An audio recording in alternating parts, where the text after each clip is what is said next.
Sa isang underground boxing gym, dalawang boksingero ang duel. Sa oras na ito, nanalo si Freddy ng 6 na magkakasunod na tagumpay. Kung walang susunod na haamon sa kanya, tapos lahat ng panalo ngayong gabi, magiging sa kanya ang lahat. Noon lang nakaramdam ng pagmamalaki si Freddy. Pumasok sa arena ang isang lalaking nakasuot ng hoodie. Tutulungan kitang atali ang benda, kaya buksan mo ang iyong mga braso. Na hindi na kailangang, dumating tayo sa isang superhero. Tumingin si Freddy na may mapanuksong ekspresyon. Nagtataka kung saan nanggaling ang bagong pangalan na ito. Ngunit sa sandaling hinubad ng lalaki ang kanyang hoodie. Namutla ang mukha ni Freddy sa takot. Hindi pwede. Hindi ko siya lalabanan. Wala akong pakialam kung ano siya, bastard. Bakit hindi ko maisip na ipaglaban siya? Alam niyo ba kung sino siya? Ang lalaki ay isang mixed martial arts champion. Ilang taon lang ang nakalipas, sa isang laban sa isang mabuting kaibigan. Hindi kasi niya mapigilan ang emosyon niya sa field ng mga oras na yon. Kaya aksidente niyang nabugbog ang kaibigan hanggang sa mamatay sa ring. Pagkatapos ng laro ay hindi napatawad ni Dalton ang sarili. Kaya nagpasya siyang magretiro. Mula noon ay nawalan na siya ng tiwala sa buhay. Mamuhay ng parang zombie na naglalakad. Tuwing nauubusan ka ng pera, pupunta ako sa gym, boxing sa ilalim ng lupa upang kumita ng ilang mga gastos sa pamumuhay. Ngunit ang oras na ito ay ang pinakamadali. Pagkahubad niya ng damit ay nanalo siya ng premyo. Pagkatapos nito, isang itim na batang babae ang dumating sa Dalton.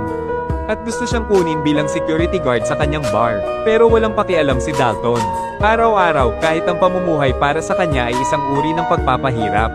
Pabayaan na magtrabaho, nakaugalian na niyang kunin ang contact information ng babae. Pagkatapos ay maginhawang ilagay ito sa kotse, habang nagmamaneho siya ng walang patutunguhan sa kalsada. Ang mga nakataas na rehas sa magkabilang gilid ng riles ay naging sanhi ng paghinto ng sasakyan.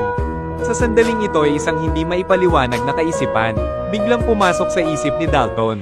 Pagkatapos ay dahan-dahan niyang ipinaroda ang sasakyan sa riles. Papalapit na ang tren. Sa wakas, gin-icing ng sipol ng tren si Dalton.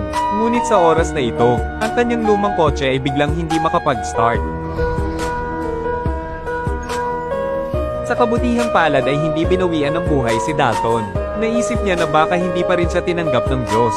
Biglang tumingin sa contact information na iniwan ng babae. Balak niyang gamitin ang natitirang oras, kapalit ng malumanay na buhay. Sa isang kisap mata ay nasa isla na siya kung nasaan ang bar. Pagkababa ng boss, nalaman niyang hindi naman masama ang kapaligiran dito. Sa tabi ng istasyon, mag-ama sa bookstore, mainit pa nga ang pagtanggap sa kanya. Talagang walang diskriminasyon laban sa'yo, kahit taga-ibang lugar siya. Binigyan din siya ng storybook. Ito rin ang nagparamdam kay Dalton ng kaunting init sa loob. Tapos hinailan niya lahat ng gamit niya, at natagpuan ng bar na iyon sa dalampasigan. Pagdating ni Dalton sa bar, ramdam niya ang kapaligiran at kaugalian dito. Hindi na kailangang kumuha ng full-time na bodyguard. Napakaganda ng lugar na ito. Napakapayapa. Gayunpaman, sa gabi ay nahahayag ang tunay na mukha ng lugar na ito. Habang kumakanta ang banda, si John, isang lalaking may dilaw na bigete, nangunguna sa isang grupo ng mga junior sa bar. Pumasok siya ng walang sinasabi, at nagsimulang magdulot ng gulo. Sa ganitong hitsura, ito ay napupunta ng walang sinasabi. Tiyak na hindi mabuting tao. Noong una akong dumating sa araw, akala ko napakapayapa. Sa hindi inaasahang pagkakataon nang sumapit ang gabi, mabilis na nagbago.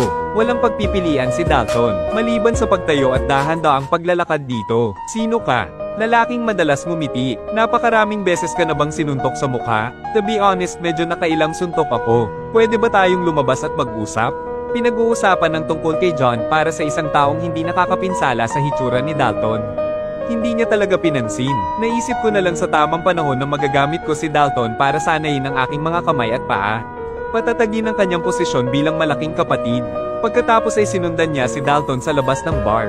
Gusto ko lang hilingin sa inyo na lumabas ng matino. Hayaang umalis ka at ang iyong mga kaibigan dito. Pupunta ako. Ngunit ang paghihintay hanggang matapos kitang talunin ay walang problema. Iyong health insurance. Kasama ba ang lahat ng mga item? Halimbawa, sakop ba ang seguro sa ngipin? O haha, ang taong nangangailangan ng mga bagay na iyon ay hindi ako? Sige.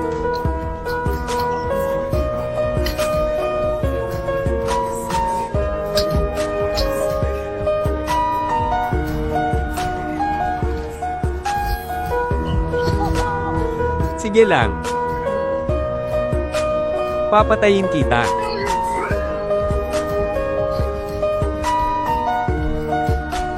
Pagkatapos, Natanggap ni Dalton ang kanyang unang sweldo mula nang magretiro. Kasabay nito, sinabi rin ni Anna sa kanya ang aktwal na sitwasyon dito. Sa islang ito mayroong isang masamang tao. Gusto niyang bumuo ng resort sa isang lugar sa baybayin. At ang bar na ito ay nagkataon.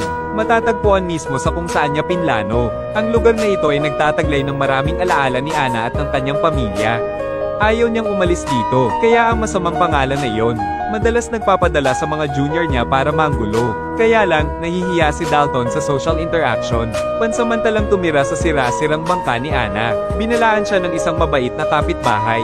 May mga buwaya sa lawa, at ang kanyang aso ay namatay sa bibig ng buwaya. Pero unti-unting naranasan ni Dalton ang love life dito. Ang kanyang pag-asa para sa kanyang buhay sa hinaharap ay unti-unting nasusunog.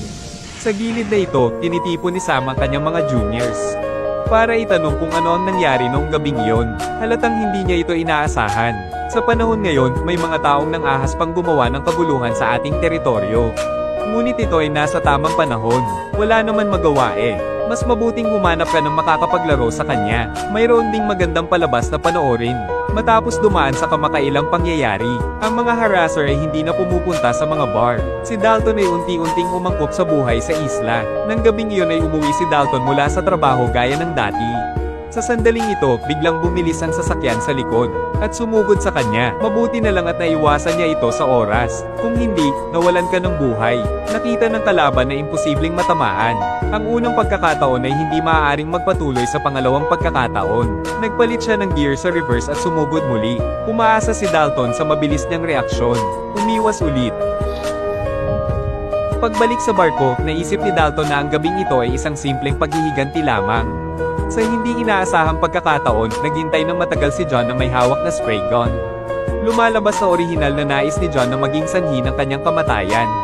Mas parang aksidente, ngunit hindi siya binigyan ni Dalton ng pagkakataon. Nang hindi na hinintay na matapos magsalita si John, sinipa siya ni Dalton at itinapon sa karagatan. Hindi inaasahan ni Dalton na maglalaro talaga si John, kaya hindi siya nagmadaling iligtas siya. Ngunit sa oras na ito, biglang sumulpot ang buwaya na nagtatago sa ilog. Sa isang kisap mata ay hinailan nito si John sa ilog. Nakita ito ni Dalton at gusto siyang mabilis na hilahin. Ngunit bago gamulong ang kamatayan ng buwaya, gaano man karami ang tao, hindi sila makakatulong. Dahil si John ang nakasangla. Kinabukasan ay nagpadala si Sam ng isang tao upang imbitahan si Dalton na makipagkita sa kanya.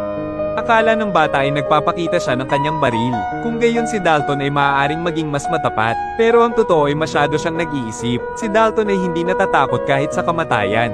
Kaya bakit ka natatakot sa kanyang banta? Ayokong makinig sa'yo. Hoy, tumigil ka. Dapat nakita mong may baril ako. Nakikita kong espesyal na ipinakita mo ito sa akin. Okay, then sumakay ka na sa kotse. Inilagay mo ang baril sa iyong sinturon. Sa totoo lang, hindi ito nakakatakot sa akin. Anong kalokohan ang pinagsasabi mo?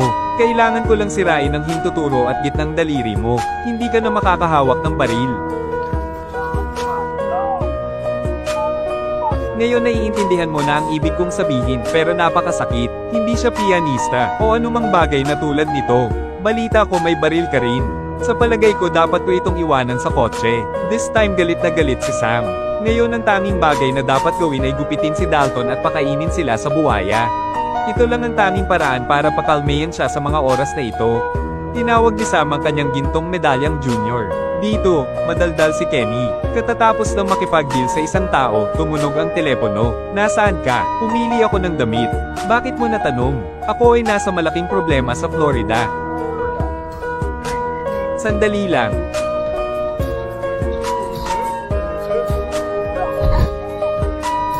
Sabihin mo kung ano ang hinahanap mo sa akin. Sa oras din na ito natagpuan ng lokal na sheriff si Dalton. At gustong sisihin siya sa pagkamatay ni John. Nakita na tumanggi si Dalton na sumunod. Sinadya agad na gumamit ng baril para patayin siya. Sa sandaling ito ang anak na babae ng sheriff ay sumugod. Hindi nagtagal ay hindi siya nakatiis. Ang eksena ng pangit na ama na nakikipagsabuhatan sa masamang pangalan na Sam. Lumapit siya at sinampal siya sa mukha. Nagulat din si Dalton nang makita niya ang eksenang ito. Pagkatapos ay inilabas siya ng dalaga. Halika dito guys. Gaya ng naisip ko, akin na ang lugar na ito. Kinagabihan, dinala ni Kenny ang mga juniors ni Sam. Pumunta ka ulit sa bar. Tingnan mo kung paano siya agresibong sumugod. Sigurado akong magiging sobrang exciting ang gabing ito.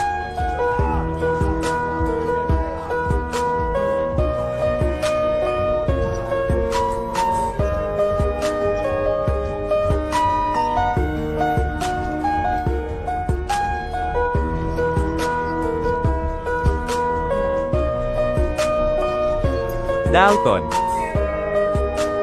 Anong ginagawa mo? Sa wakas nagpakita ka na, laban tayo.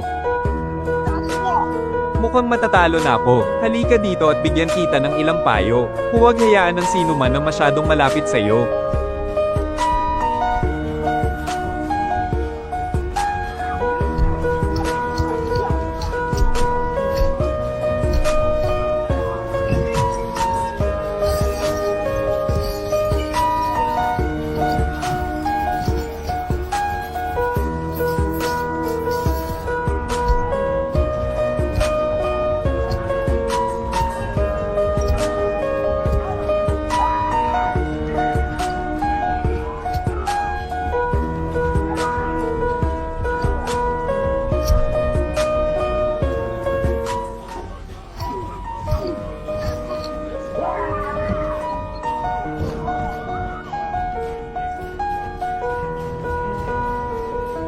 Siguradong may psychological problem ka, ako din. Kaya gayon pa man pagkatapos niyang magsalita, biglang tumalikod si Dalton at umalis. Sa daan, bigla niyang natuklasan. Bookstore sa tapat ng istasyon. Sinunog ng hindi nakikilala. Sa proseso ng pananaliksik, alam niya, kasalukuyang nasa ospital ang mag-ama sa bookstore. Buti na lang okay sila. Nakahinga ng maluwag si Dalton. Kasi for the first time in my life, nakilala ko ang isang palakaibigang kaibigan. Ayaw niyang may mangyari sa kanila. Pagkatapos mag-isip ng mabuti, pakiramdam niya ay si Sam lang ang maaaring magdulot ng mga ganitong kasamaan. Walang iba kundi siya. Noong una ay inisip ni Dalton na walang saysay na magdulot ng gulo. Ngunit ngayon ay tuluyan na siyang naasar ni Sam. Pumunta siya sa mga juniors ni Sam para magtanong tungkol sa mga plano nila. Naisip na pala ni Sam pagkatapos paalisin si Kenny. Mahihirapang umatras si Dalton, at sisimulan na niya ang kanyang bagong plano. Maaga pa kinaumagahan, tinutulungan ng pulis si Sam sa transaksyon. Si Dalton, na nagtatago sa mga anino, ay nakalusot. Agad niyang hinugot ang baril pagkatapos. Pagkatapos ay kinuha niya ang pera at iniwan ng mga kutsilyo. Pagbalik, gumawa siya ng mga pampasabog para makapaghanda para makipaglaro kay Sam. Sa hindi inaasahang pagkakataon, dumating ang hepe ng pulisya sa pintuan. Nahanap niya si Dalton at sinabing gusto siyang makita ni Sam. Ngayon siya ay naghihintay para sa iyo sa yate. Dalton din ang intensyon nito. Pagkatapos ay kinuha niya ang mga pampasabog at umalis. Matapos makilala si Sam, hindi siya natakot. He got straight to the point kay Dalton. Gusto niyang magtayo ng resort. Gayunpaman, patuloy na hinamon ni Dalton ang kanyang pasensya. Galit na galit siya ngayon. Banta niya kung patuloy na hindi makatwiran si Dalton. Hindi madaling mabuhay ang sinuman. Kabilang ang anak na babae ng sheriff. Darating din si Kenny ng ganitong oras. Nakaaway na ni Dalton si Kenny dati. Alam kong hindi siya madaling pakisamahan. Wala siyang ibang pagpipilian. Bilang karagdagan sa pagpindot sa remote control ng detonator ng maaga. Dahil ito rin ang unang pagkakataon ni Dalton na gawin ito. Hindi maayos na kinokontrol ang mga aksyon. Kaya ang buong bangka, kabilang ang kanyang sarili, lahat ay nalaglag sa biglaang pagsabog. Sinamantala ng anak na babae ng sheriff ang pagkakataon upang makatakas. Ngunit sa isang kisap mata ay umakyat muli si Dalton sa tren. Sa puntong ito, habang iniisip ni Sam, lalo siyang nagalit. Ang lahat ng ito ay mula sa mapahamak na bar. Buti na lang at lalakad na sana siya at pasabugin ang bar. Sa kabilang side nagkita ulit sina Kenny at Dalton. Ito ang aming maliit na 8-sided na hawla. Mag-aral ka ulit ng geometry. Ang katotohanan ay nagpapatunay na ang mga kalamnan ay hindi kasing ganda ng isip. Iyong kaibigan. Akmang aakyat na si Kenny sa bangka. Susunod na segundo, nabangga ni Dalton ang bangka ni Sam sa kabilang bahagi ng karagatan.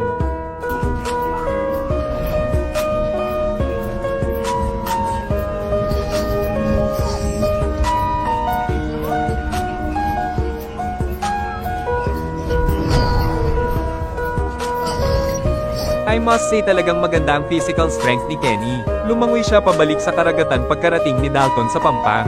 Handa siyang sirain si Sam. Damsal apang. Hindi aking kaibigan.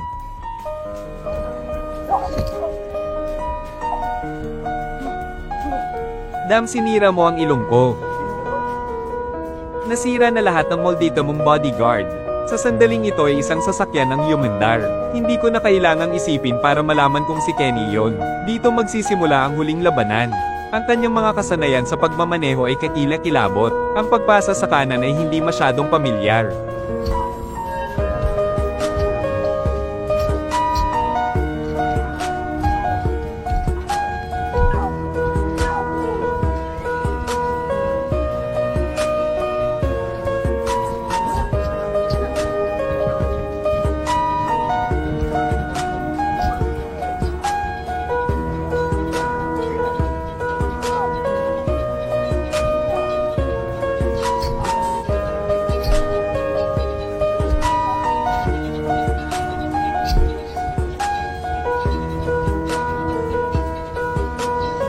Hindi nakikitang mga binti.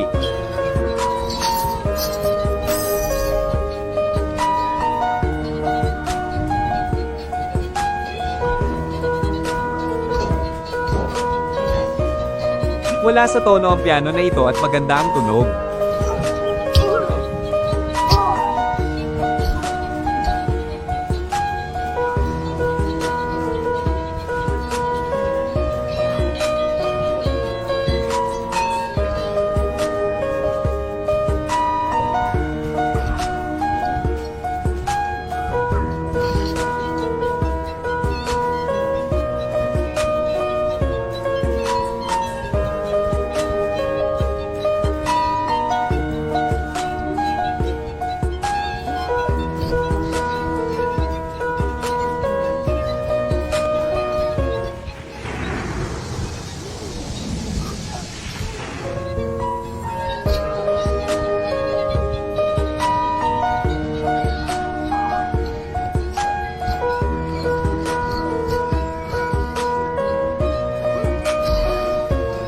Matapos itong si Dalton ang bahala sa lahat, dumating din ang sheriff sa pinangyarihan.